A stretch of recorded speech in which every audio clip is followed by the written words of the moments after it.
Praise the Lord. இன்னைக்கு எல்லாருடைய வாழ்க்கையிலும் அடிக்கடி வந்திருக்கிற கேள்வி என்ன தெரியுமா? கர்த்தர் என்னோடு இருக்கிறாரா? கர்த்தர் என்னோடு தான் இருக்கிறாரா அப்படிங்கிறது தானே. இந்த வீடியோவின் முடிவில் கட்டாயம் கர்த்தர் உங்களோடு இருக்கிறார் என்பதை உணர்ந்து கொள்வீங்க. முதலாவது ஒரு விஷயம், நம்மளை விட்டு எல்லாருமே தூரம் போயிடுவாங்க, நம்மளை எல்லாரும் கைவிட்டுருவாங்க. அந்த நேரத்தில் நம்ம எதிர்பார்க்காத நேரத்தில் ஒரு உதவி நம்ம தேடி வரும். அதுதாங்க முதல் விஷயம், கர்த்தர் நம்மளோடு தான் இருக்கிறாரு. ரெண்டாவது தாவீதின் விஷயம். தாவீது அவன் எதிர்பார்க்கவே இல்லை. தீர்க்கதரிசி அவனுக்கு காத்திருக்கிறதும் தாவீதுக்கு தெரியாது.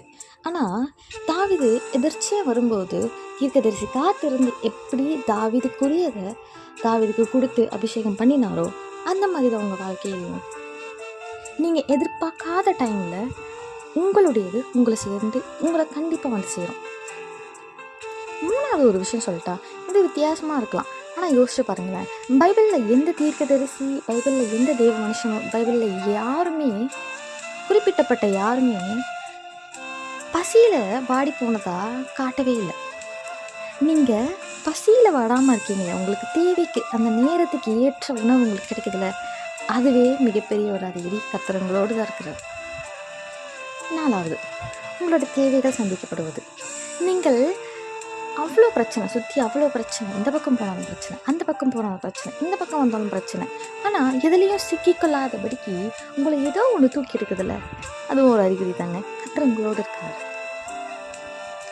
அடுத்த ஒரு முக்கியமான விஷயம், கர்த்தருடைய பிள்ளைகளை வாத தொடவே தொடாது. அப்படியே தொட்டாலும் அதை மரணம் வரைக்கும் கூட்டிகிட்டு போகாது. எப்படி யோபுவின் வாழ்க்கையில் நடந்ததோ அப்படியே உங்களுடைய வாழ்க்கையில் நடக்கும். கட்டாயம் அது 7 மடங்கு ஆசீர்வாதத்தை தரக்கூடிய ஒரு டெஸ்டிங்காக கூட இருக்கலாம். அதனால் தேவ பிள்ளைகளுக்கு கட்டாயம் நோய் வராது. இத்தனை அறிகுறிகள், இன்னும் ஒரு அறிகுறி சொல்கிறேன், பாதுகாப்பு. நம்மளை சுற்றி எவ்வளோ நடக்குது, ஆனால் நம்ம ஒரு நூலில் நம்ம தப்பிச்சிருப்போம். இந்த ஒரு பாதுகாப்பு, நம்ம இன்றைக்கி ஜபிச்சிருக்க மாட்டோம், பைபிள் வாசிச்சிருக்க மாட்டோம், ஆனால் பாதுகாப்பு, அவருடைய பாதுகாப்பு எப்போவுமே இருக்குது. இது எல்லாத்துலேயுமே ஒரு விஷயமாச்சும் உங்களுக்கு இருக்கும்ல, அது போதாது உங்கள் கூட கர்த்தர் இருக்கிறார் அப்படிங்கிறதுக்கு. கர்த்தர் உங்களோட தாங்க இருக்கார். இதுக்கு மேலேயே சந்தேகப்படாமல் கர்த்தர் என்னோட தான் இருக்கிறார் அப்படின்ட்டு தைரியமாக சொல்லுங்கள். இது மேலேயும் கர்த்தர் என்னோடு இருக்கிறாரா அப்படிங்கிற கேள்வி உங்களுக்குள்ளே வரக்கூடாது. அப்படி வந்தாலும் இந்த மாதிரி அறிகுறிகள் உங்களுக்கு இருக்கிறதுனால நீங்கள் சத்துருக்கிட்ட தைரியமாக சொல்லுங்கள், கர்த்தர் என்னோடு தான் இருக்கிறார் அப்படின்ட்டு. ஒரே ஒரு விஷயம் மட்டும் புரிஞ்சுக்கோங்க, சத்துருக்கிட்ட இருந்து உங்ககிட்ட எதுவுமே வேணாம். சத்துருக்கு உங்களுடைய ஹெல்த் வேணாம், உங்களுடைய பணம் வேணாம், உங்கள்கிட்ட இருந்து எதுவுமே வேணாம். ஆனால் நீங்கள் ஆண்டவர்கிட்ட இருந்து பிரிஞ்சு இருக்கிறது மட்டும்தான் அவனுக்கு வேணும்.